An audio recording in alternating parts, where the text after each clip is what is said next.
Another week in the books here in the County of Champions. It's the Lawrence County SportsNet podcast series, our preview and review podcast each and every week here throughout the football season. And we'll continue, of course, in through the winter and spring seasons as well. I'm James Dotson here to recap Week 5. Before we do, remind you that our little get-togethers, as always, delivered by Penn Ohio Bottled Water. Make sure you call Penn Ohio Bottled Water for delivery of your bottled water service, whether it's 3 or 5 gallon jugs or the individual 16-ounce bottles. Let Penn Ohio Bottled Water do the heavy lifting and deliver refreshing water right to your home or work. Let's start with a trip to Helling Stadium, the typical home for Elwood City, even more so this year. 8 of their 10 games at home this year, though it's now back-to-back home losses for the Wolverines. A 38-14 victory for Mohawk in this one. Mohawk and Elwood City, they've been known for lighting up the scoreboard when they play against each other, but it was mainly the Mohawk offense getting it done in this victory. Over 700 yards of total offense between the two teams. The issue was Elwood City, their inability to strike first probably hurt them, because that was one of a couple of big momentum plays that went against the Wolverines in that first half. The opening drive, a 10-play drive for Mohawk, but Elwood forces a turnover on downs. They go through the air, get down the field on a long drive of their own. They get the ball inside the 1-yard line, couldn't punch it in on first down, went play action on second down, and a great pass, but a better play by Justin Boston, who makes a diving interception to get a huge Mohawk turnover in the shadow of their own goalposts. That was a deflating part right there. So was the 97-yard drive, They go down the field as Mohawk. Jay Rona finds Bobby Fadden for a 15-yard touchdown. They connect on their next drive again for a 7-yard score in the second quarter. That was the first of a couple records to fall on Friday night. That was the 11th touchdown catch of the year for Bobby Fadden. That is a single-season record for Mohawk. How about that? And he's still got 4 games left in the regular season, not to mention the playoffs. So at that point, with a 14-0 lead, Mohawk looked like they would probably keep that lead going into the half. However, they want to try to put more on the board in a 2-minute drill. A pass goes through the hands of a Mohawk receiver, intercepted by Elijah Palmer-McCain. He returned it down the sideline, down to the 2-yard line. He would run it in himself on the very next play, making it 14-6. That looks like that's the halftime score, but no, the magic happens as Mohawk, they get another record in the most improbable of fashions in this one. 17 seconds left. Mohawk's out of timeouts. Rona keeps the ball. He goes for an 8-yard keeper. Gets down to about the 15-yard line. But they didn't get the first down. They're out of timeouts. Can't stop the clock. So they run up to spike the ball and Rona realizes there's no way they can do so before time would expire. So he goes and tries to run one final play, but the snap basically goes through his legs. It went all the way back to the 40-yard line before he could retrieve it. He runs around as Rona to avoid a bunch of Elwood City rushers, gets a pass off into the end zone that's somehow caught by Blake Logan for that deflating touchdown as time expired. And that was the 23rd passing touchdown, 24th total touchdown of the year for Jay Rona. Also a record for single-season total touchdowns in Mohawk school history. He'd had another touchdown to Dante Retort, continuing to lead the WPIL as Jay Rona, as he got a touchdown. You also had a Sam List rushing touchdown and a Josh Wilkins field goal in the fourth quarter. Elwood City got a late 15-play drive as well. Anthony Barbario getting the touchdown run there. But the story of the game had to be the WPIL's leading rusher in Elijah Palmer-McCain. Yeah, he had the interception that set up his touchdown run, but he ended up having just 11 carries for 32 yards in the ball game. Really, Mohawk took the run game away from EPM and the Wolverines, who now have 2 straight losses. They're 1-2 in the MAC. Mohawk 5 straight wins, 3-0 in MAC play, and they got a big one next week back home in Bessemer. Laurel also will be going back home next week, but they're coming off of a loss to Rochester because the Rams do what the Rams do, dominate on the ground.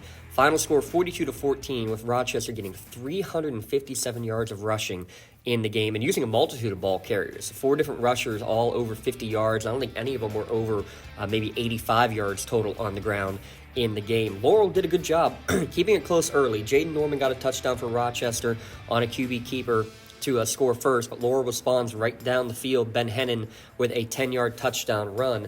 He would finish with 91 yards on the ground, would Hennon. However, the Rams in the second quarter, they would explode. Amari Curry gets 2 touchdowns, a third touchdown on a pass to make it 28-7 at the half, and then en route to the 42-14, final score. The big news of the game, Lucas Santini, the quarterback, progressing so well over the course of this year in his first year as a starter, goes down with an apparent lower body injury in the second half. Jackson Stoddard comes in. He's seen plenty of snaps at quarterback. He and Santini kind of split time over the first 4 games before Santini kind of took the reins over the last 2 weeks. Souders comes right in, though, does a good job. He finds Colton Carlson on a 41-yard touchdown strike to give Laurel their final score of the game. Don't be surprised if we end up seeing Souders take over for at least next week's game, depending on the extent of the Santini injury. We wish best luck and hopefully not a long extended time out, if time out at all. Hopefully Santini is back to go coming this Friday, but it's now 5 straight losses for the Spartans on the year, and a big one hosting Northgate next week. There's the 2 games that we had live coverage on Friday night. We'll step aside. When we come back, we'll recap the other 5 games across the county. When we return, it's our LC SportsNet podcast series, delivered by Penn Ohio Bottled Water.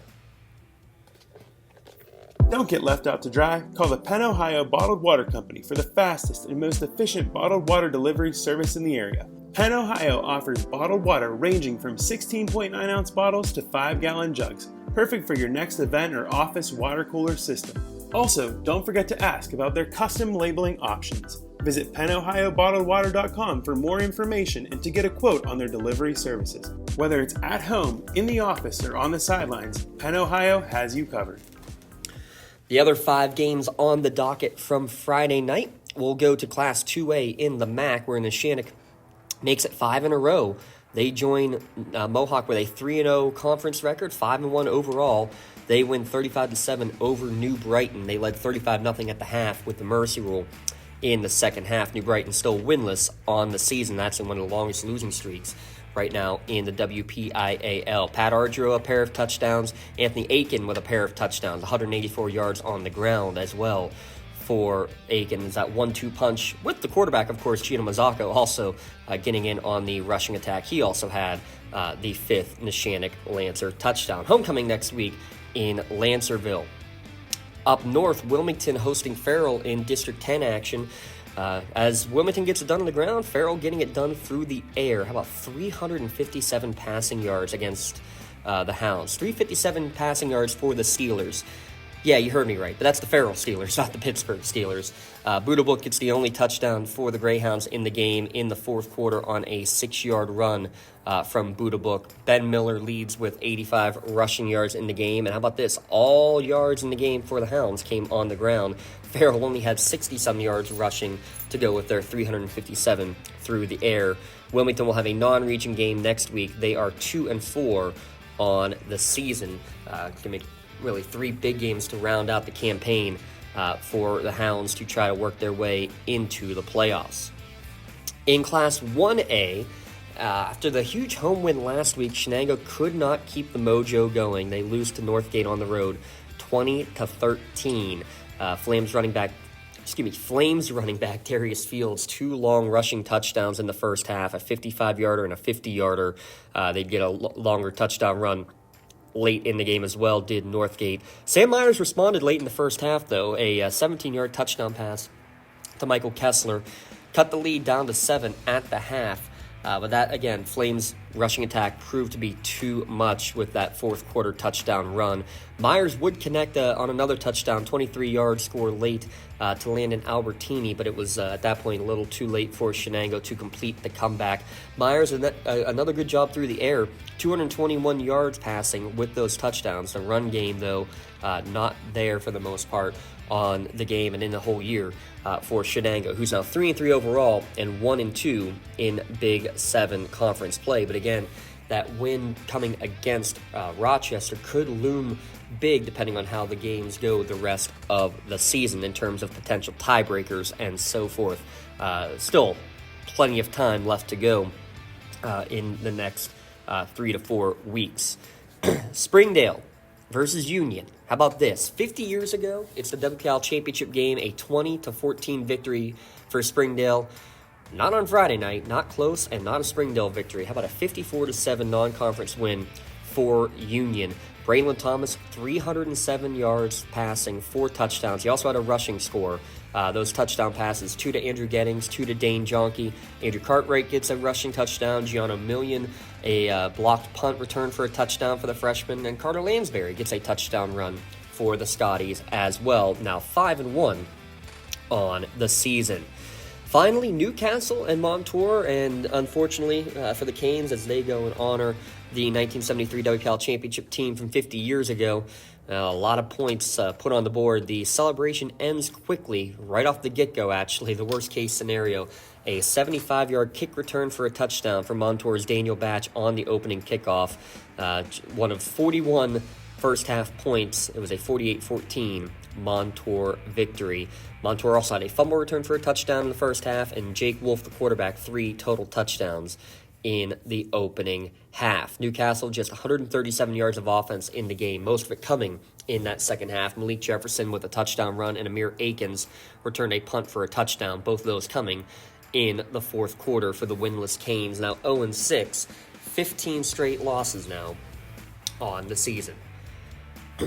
There's again your recap for Week 5 in the County of Lawrence. We again thank our partners, the Lawrence County Community Action Partnership, our powering sponsor here at lcsportsnet.com. Again, our weekly get-togethers delivered by Penn Ohio Bottled Water. Special thanks to them, special thanks to you, and special thanks to our award winners and our sponsors for that. Our LGKG Male and Female Athlete of the Month will be announced on our next preview show. So keep your eyes and ears open for that preview show podcast coming out either Wednesday night or Thursday morning. And on that show is where we will announce your September LGKG Male and Female Athlete of the Month. We'll also announce our LCAP Team of the Month on that podcast. So not only will you be getting a fresh dose of previews for the upcoming football week, but you'll also get to see who our first award winners are.